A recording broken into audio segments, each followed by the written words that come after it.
So friends, grace to you and peace from God our Father and from our Lord and Savior, Jesus the Christ. Amen.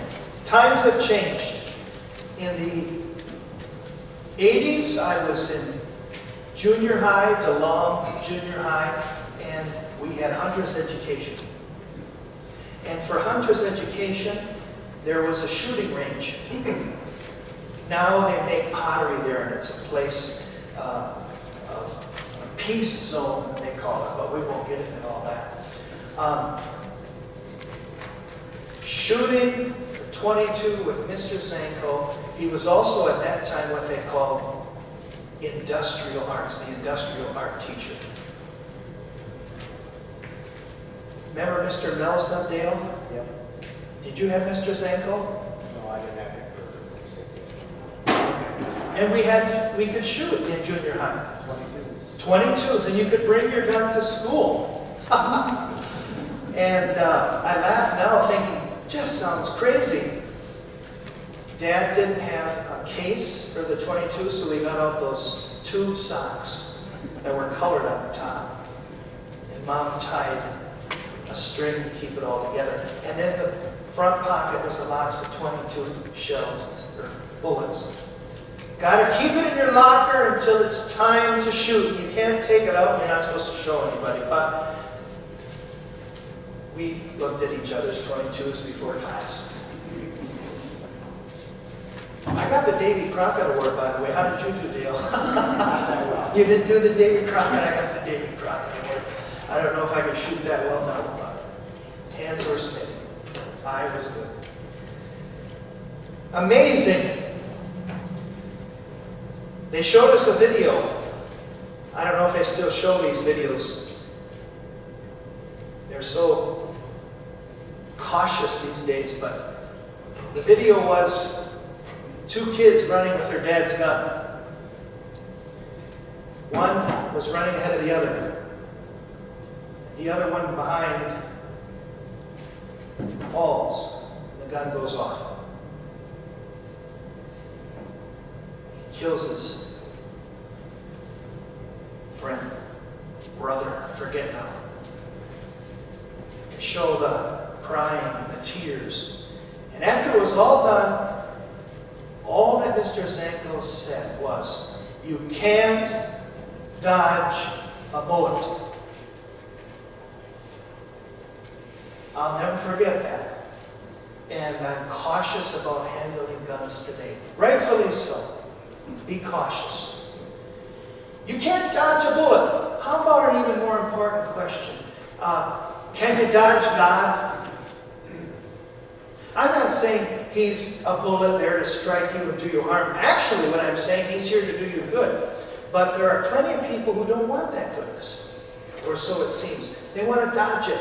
In Jesus' day and today. So think of John. He was one of those ones who said, let's not dodge God. Let's open our hearts to him. Of course, he was very colorful, wasn't he? Planting himself Jordan River in the desert, dressing up with those crazy clothes, camel's hair, leather belt. He was hearkening back to the prophets of old. And he was making his way in the desert, not on anybody's payroll. He was fending for what he could find. What was it? Locusts and honey? How'd you like a diet like that? Well, the idea is, as I said, nobody's there supporting him. He's the genuine deal. He's really received this call from God. And he really hopes people will respond. And they did flood and flock. There were many who came faithfully. The other Gospels tell us some of the things that he had to say, a little bit longer version than Mark. Mark, working with Peter, is the shortest of our Gospels. Matthew and Luke fill out the story a little bit more. John said you've got to turn, or you're going to burn. It's my little way of remembering it. Think of what he said. The axe is at the root of the trees. Any tree that doesn't bear fruit is going to be cut down and thrown into the fire. Or as he said in another spot, The one who will come after me has a winnowing fork. Back in those days, harvesting the wheat, it would be put out in rows, and then the animals would walk over it to break up the chaff from the wheat. No machinery then, all done by hand. The next job would be the winnower who would poke into the wheat, throw it up in the air, the heavy wheat will fall, the chaff will blow. They were very resourceful people. They collected that chaff up and would use it in the fire. And John says, you know how it works. This is how God will sift the world. He wants everyone to be wheat. But there are so many who choose the option of chaff.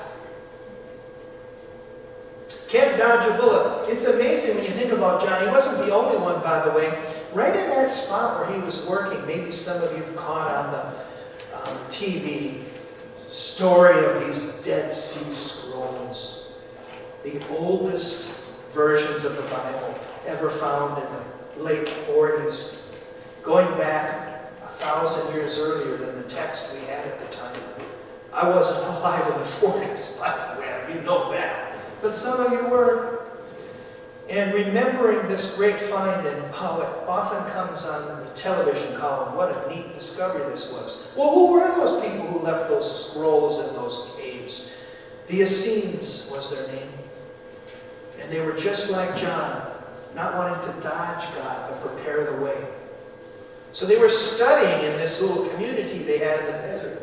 They were studying the Scriptures. They were reading the Scriptures and writing them out and looking for God and how He would come. This group didn't just live out in the desert. They had this group of leaders who were out there, but they had people all through the cities and towns of Israel at the time of Jesus. They looked at the temple and they said, that place is lost. It's in control of people who are just hungry for money and their own advantage. And so they pulled themselves out from among that. And the beautiful thing about it is it's an example for us. Individuals like that have appeared in every age. People who hearken, want to listen, want to search. They open the Scriptures. They're in prayer. They read. They look. They study the times. They're ready. Why can't it be us all? Yeah, dodging a bullet makes me think about Leland Paulson. Myrna. Myrna's still with us. Leland's gone. Died in his home not too long ago, a few years back. I was at his bedside actually when he was dying. Other than my father, I've only been kissed by another man, and that was Leland. He said, Pastor, come here. And I said, yes, Leland. He grabbed me with his arms and gave me a bear hug and said, I love you and I'm ready to go to the Lord. I went, ah! Well, another thing about Leland is, you know he had a bullet hole in his house? Anybody get that story? Yeah. How many times would he tell us, Mr. Wick? You probably heard over the years a few times. And the version did differ. It got better sometimes and it got a little simpler. But my favorite version is during a hunting, Myrna had gotten up to get her coffee, and as she walked by the front window, down the hallway, the bullet went through. She just missed being killed. Where was Leland? He was sleeping in the recliner. He said, we're never going to plaster that over, Pastor. We're never going to paint it. This is a reminder to me God's protecting me and watching over me. We dodged a bullet. Got to be prepared, friends. All kinds of things coming in this world, and all kinds of speakers and teachers, and all kinds of ways to live, and all kinds of things. We don't want to dodge the Lord, though. We want to take Him in our hearts. Makes me think of another time. It wasn't a bullet, but I was living in Tyler, Minnesota as a student pastor, and I'm almost embarrassed to mention, but those events that you have in your life. They call them flashbulb memories. You remember things that have great importance. You can remember the details. So I can remember I was listening to Bryan Adams the summer of '69, and it was really loud. I really was cranking the radio and singing along. And I was going to visit a woman by the name of Yvonne. And as Tyler is known, it has trains that go through. A part of the state, it's not very populated. The school district, for example, has it consolidated 6 earlier schools into one. It's pretty sparse, but the trains crisscross the town 3 or 4 places. Right by Yvonne's house, there's this train track. No arms, no lights, you're just supposed to watch. Right? So I'm singing the song, and I go over the tracks, and I look in the review mirror. And there's the train. I've dodged a few bullets, I've dodged a few trains, but I don't want to dodge the Lord. But look at what we do, friends, when our lives are in danger or peril. The Mass, the distancing, the hand washing. My goodness, now that the election is over, the news doesn't have a lot else to report except that we're all going to die. I mean, it's serious business. I don't mean to deny that at all. You'll see me with a mask and being cautious and careful, and if someone chooses another way, fine. But my point being, look at how we will prepare. Something serious. We want life. We want to go forward. Wouldn't we want to do that same for Jesus? How much more important? After all, our earthly life will only be for a time. But with Him, it's promised a new creation, an eternity. And yet I'm worried because some here and some everywhere. And goodness, look at the whole world. Faith is on the decline. All kinds of issues in the world and the church. And everybody's flocking and fleeing and worried about so many things. Let's come back to the Lord. Great opportunity this COVID pandemic has given us. I mean, for a time, right? Shut down the theaters, the sporting events, the schools, the malls.